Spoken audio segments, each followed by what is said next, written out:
Welcome. It's almost the end of the school year. Okay, 2 people are happy. Okay, all right, great. Hey, you know what? If you're a prospective student or family, we're especially glad you're here. We have 9 chapels a week here at Biola University. Some are preaching and speaker-driven. Some are guided prayer. Some are musical worship and prayer. This one is meant to be a live podcast. So the first part is my interview with the guest. And then the middle part, we're going to ask you guys to text in questions. And then the second part is where we answer your guys' questions. All right. Well, it is my pleasure to welcome our guest today. She teaches in our Cinema and Media Arts program. Okay. Yeah, exactly. Those same 2 people are excited. Okay. All right. 2 people. She has a unique perspective because her expertise is in media production and media criticism from a faith perspective, okay? And then her credits include Big Fish, Anger Management, Mars Attacks, a few other things, and one of my favorite movies of all time, actually, Face Off. Okay? Really? That's one of your favorite? That's one of my favorite movies, okay? And then, she actually went to college with Dr. Corey, so that's kind of fun. Help me welcome Lisa Swain. Thank you. Thanks.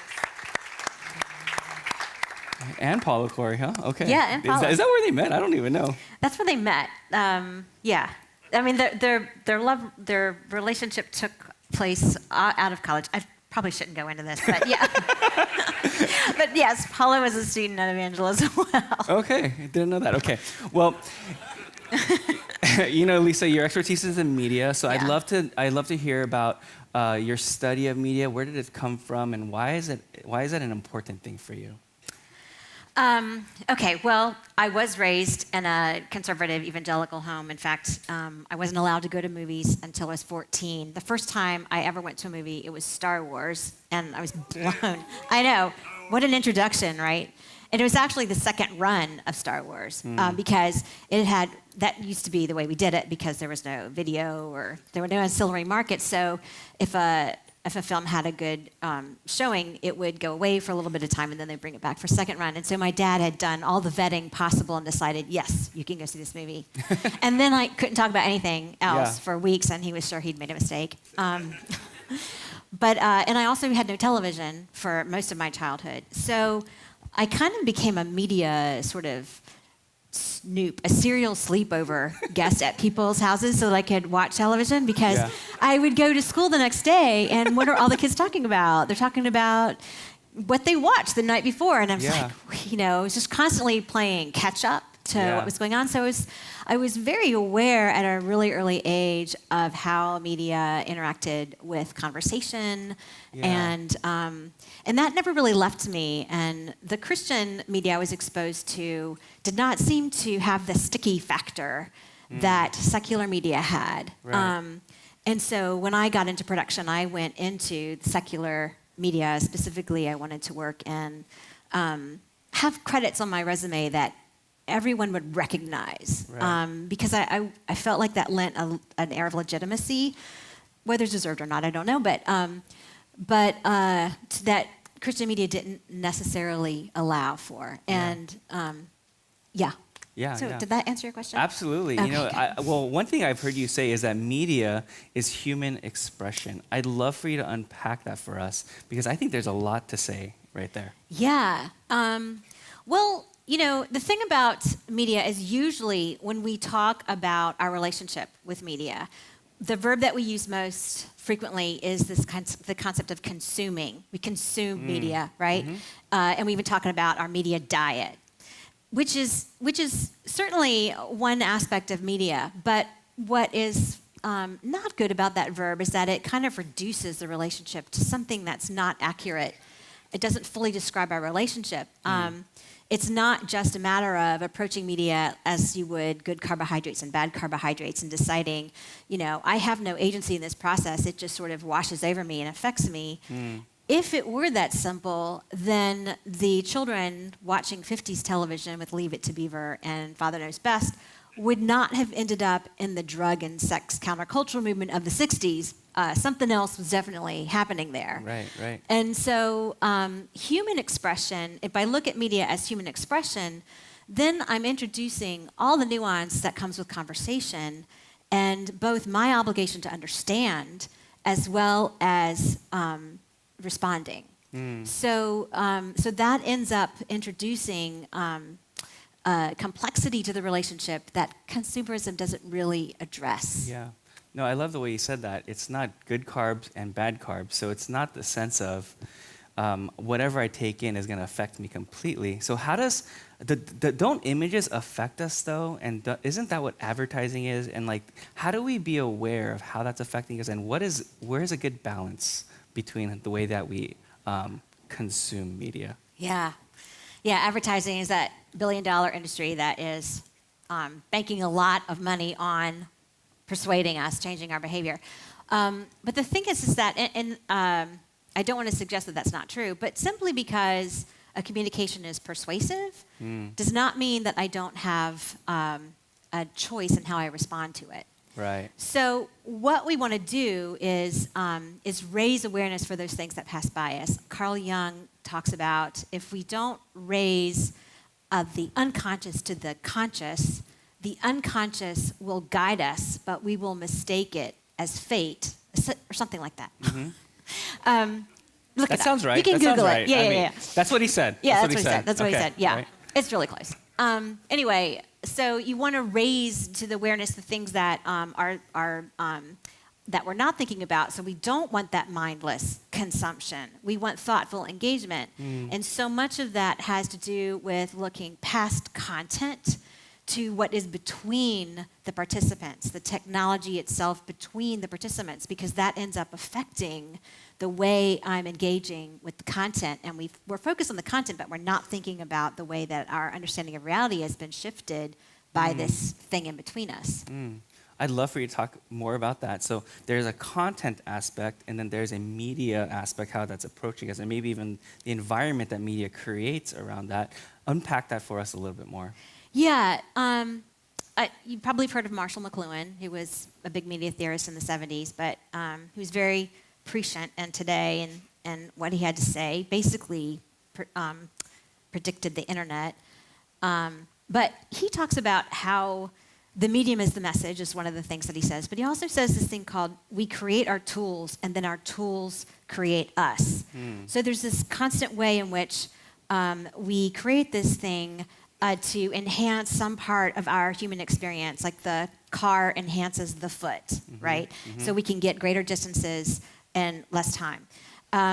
There's always a trade-off, though. That never happens without us sacrificing something. And with cars, people die.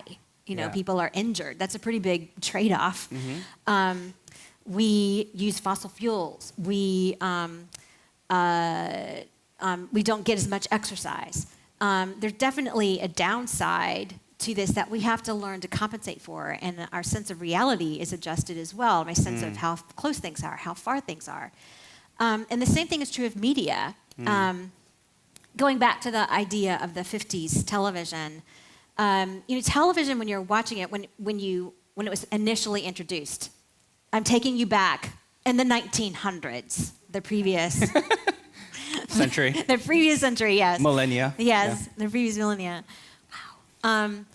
So in the 1900s, television was initially experienced in the home, the family's together, you're eating dinner, you're watching, and you have this, McLuhan compared television to touch, that it enhanced our sense of touch, because it was like the world came into us, to our place, and we were able to engage it without leaving our house. Yeah. And it created a familiarity, and it created a sense of consensus that we didn't have prior.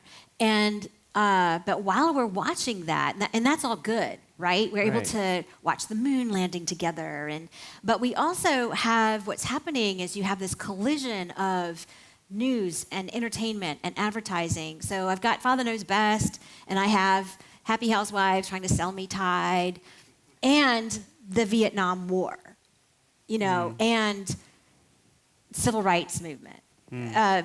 People sitting at lunch counters and getting ketchup poured on them just because of the color of their skin, and the irony of that, the inadequacy of the solutions that were being presented, that's what led to or one of the things that led to the countercultural movement. It's like the youth of that time said, like, that's so shallow compared to the problems that are going on in the world. And so we ended up having our concept of reality challenged, which was an unintended consequence of television, but nevertheless a consequence. Right. I love the way that you unpacked that.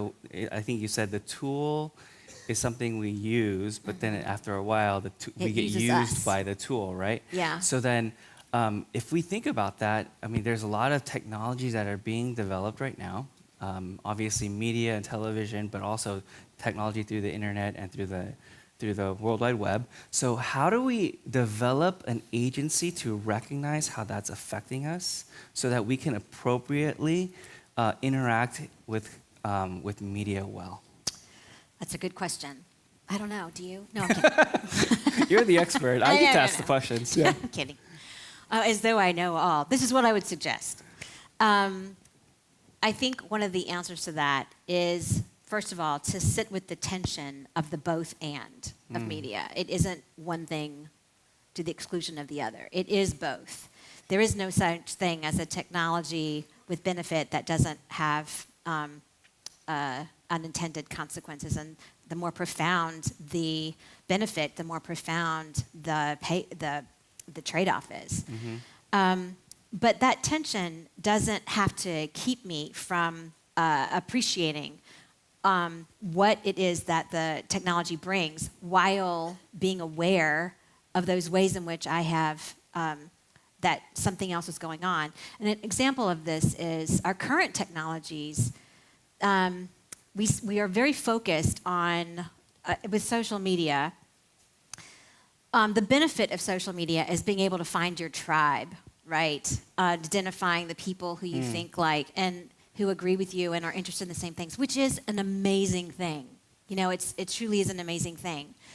The downside is that it has made us unprecedentedly, is that a word? Aware in an unprecedented way of how different we are. And that has been so disturbing, so disruptive. It has sent us all racing to our corners, because that sense of, television, we had this sense of cohesion. We didn't really know how much the people around us thought. It's like we're all walking around with a thought bubble above our head now, like telling what we really think. That's like, ignorance is bliss, It's like I really didn't necessarily want to know all of that, but now I do, right? So now I have to make a decision about what to do with that. And if I'm just focused on what someone is saying, I see them only as an obstacle. But if I realize what's happening, my response can then be, instead of trying to put the genie back in the bottle where we all agreed, it's like, no, reality is that there actually are differences. So my response is to lean in, because as I understand more, I act instead of react. So the posture is one of curiosity and understanding what's happening rather than only seeing the message and realize there's more going on there than it first seems. All right. Well, I think you said a lot. There's a lot of layers to this, right? And I'd love to hear your guys' questions to this. So we're going to call a timeout. We're going to invite our worship team to lead us in a reflection song. And again, please text in questions, social media questions, and we'll get to them right after our song. So, Lisa, we're going to answer a few questions. Here's our first question. Why doesn't Christian media have the same sticky factor as secular media? Such a good question, and I wonder the same thing all the time. Okay. I think I said this earlier on. And with media, whether you're the filmmaker or the audience, so whether you're sender-receiver, traditional media, there was a sender and receiver. We've now moved past that to realize that there's a constant feedback loop. Whether we realize it or not, there is a feedback loop. As the audience, you are thinking things. You have opinions. You have a response. And a lot of times, Christian media does not acknowledge the autonomy of the audience. It ends up trying to control or urge you to arrive at a certain conclusion, which sort of denies the autonomy of the audience. Audiences don't remember that. They remember it, but they remember it to walk away from it. They don't recognize it as honest. They don't recognize it as human. And so I think that has had a lot to do with the reasons for why Christian media has not necessarily achieved what other forms of media have been able to achieve, because it hasn't allowed for that autonomy. Great. All right. Here's another question. Can you give examples of secular media that form people in a positive way? Maybe a movie that was personally impactful to you. Yeah, I can. All right, let's see. I don't know that you guys will know this movie, but there was a movie called Lorenzo's Oil. Anybody familiar with that? A few people, maybe? No? Lorenzo's Oil was not a Christian movie, but it was a movie that was about a mother and a father who had a son who, I can't remember the name of the disease, but he was ill, very, very ill, and the doctors gave up on him, said, there's nothing we can do. This is such a rare disease. We can't do anything about it. But the mother and the father were educated people, and they decided that's not acceptable. We're going to figure this out. So they went to the library and started studying this phenomenon, and they were able to actually find cures themselves, and they were able to bring enough knowledge to change the culture of the medical community. What I walked away from that is that what may be an obstacle is a chance to find out what else I don't know. I walked away from that with God is the one that decides whether this is over or not, and his knowledge is greater than whatever is contained in this medical community. And so I have access to all truth, not just as it has been defined. That's an example of a way in which a story really sort of helped me understand faith in a way that I hadn't really understood it before. And it wasn't a Christian story, and yet it was a Christian story, if that makes sense. Yeah. I mean, the way that good stories capture our imagination and helps us remind us of who God is as a creator, but also as a person who guides us. Yeah. I love that. So. Yeah, and another one I'll say that you probably are more familiar. Lars and the Real Girl. Have you guys seen Lars and the Real Girl? Okay. It's again about Ryan Gosling plays a character who is he's challenged. I think he's on the spectrum. I don't remember exactly what his emotional or mental situation is, but the community just says, "Okay, we'll just work with you," and he ends up having his own journey because of the profound acceptance that he experiences. And I think that there's a lot to be learned about the body of Christ and the way that movie demonstrates it. And again, it's not a Christian film. Yeah, I mean, profound acceptance. There's something transcendent about that, right? Absolutely. So, okay, here's another question. For those of us going into a career of performance production in theater and or film, what are some tips on taking in what is expressed in media regarding our fields and then responding with our art? Well, there's a lot. Okay, for those of us going into a career, performance, production, theater, what are some tips on taking what is expressed in media regarding our fields and then responding with our art? Okay. So I'm trying to figure out the tips taking in what's expressed in media regarding our fields. I'm not sure. Okay, so I think what you're saying. This is what I think that you're trying to get at. I think you're trying to get at something about faith and how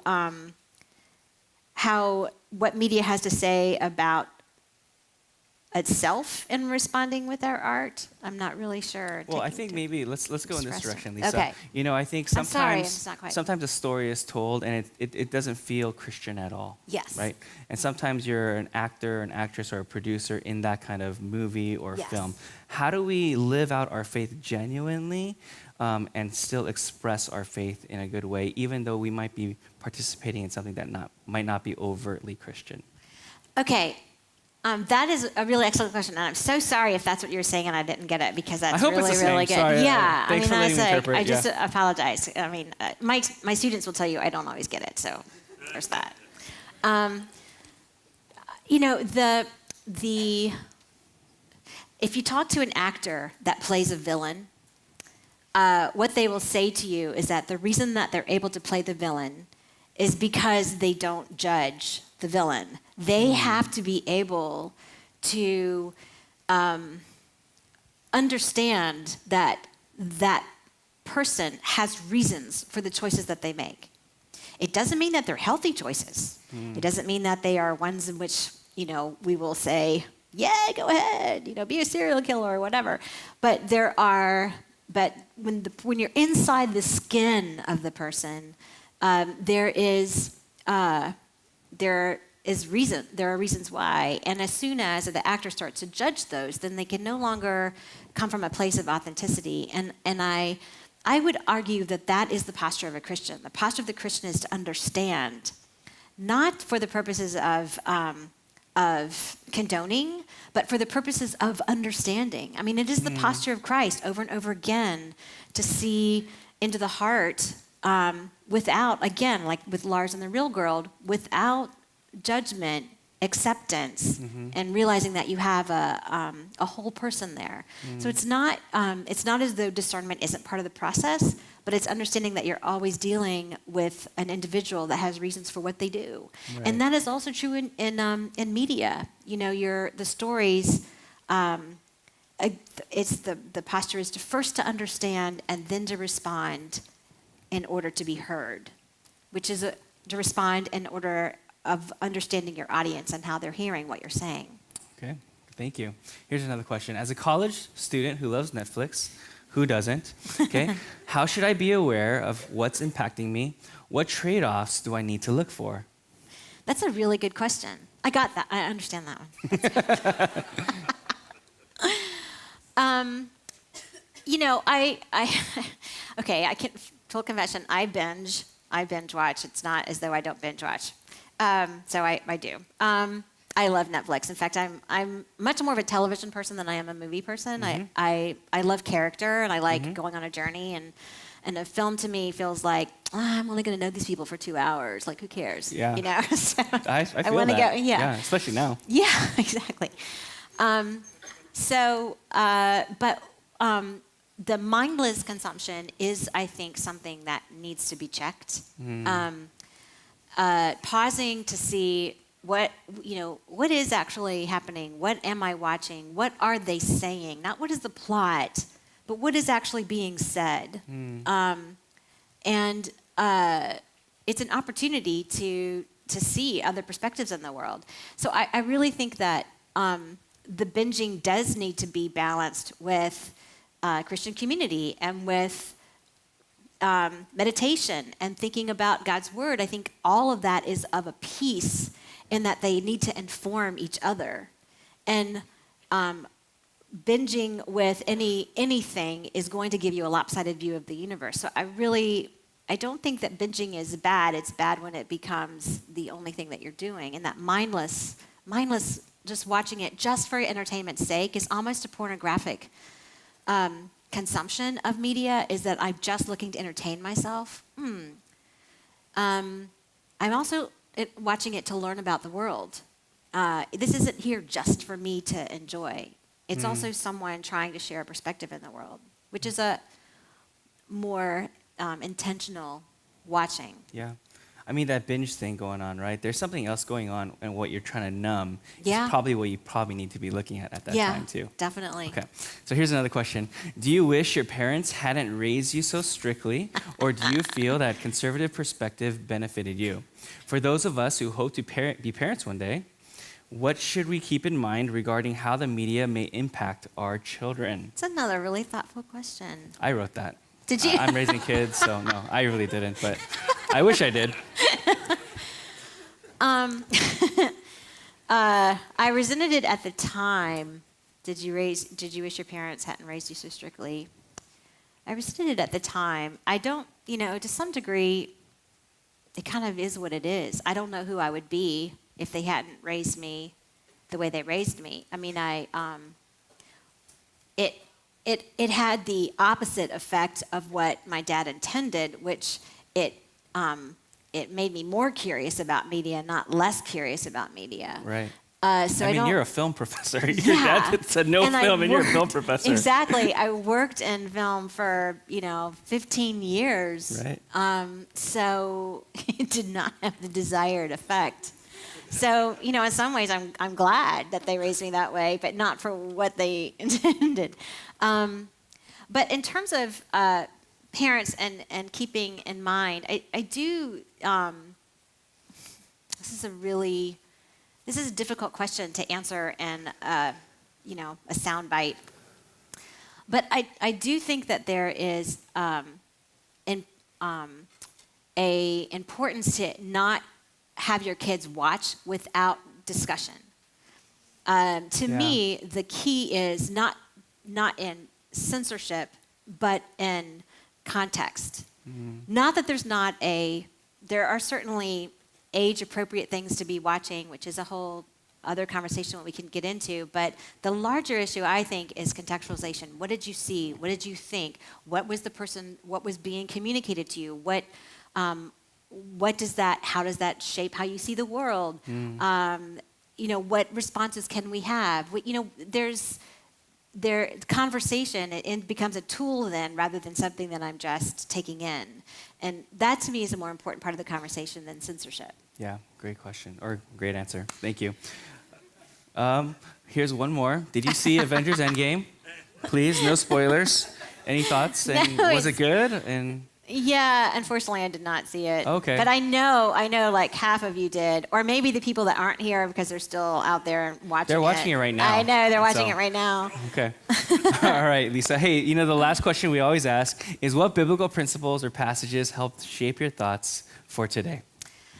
The book of Ecclesiastes has really been something that I have thought about a lot in the last year. And in particularly, I think it's pertinent with media and the polarization that we currently have. There's this, he starts with everything is futile, all work is toil. And he talks about, those who think they're wise really are never going to get to the bottom of it.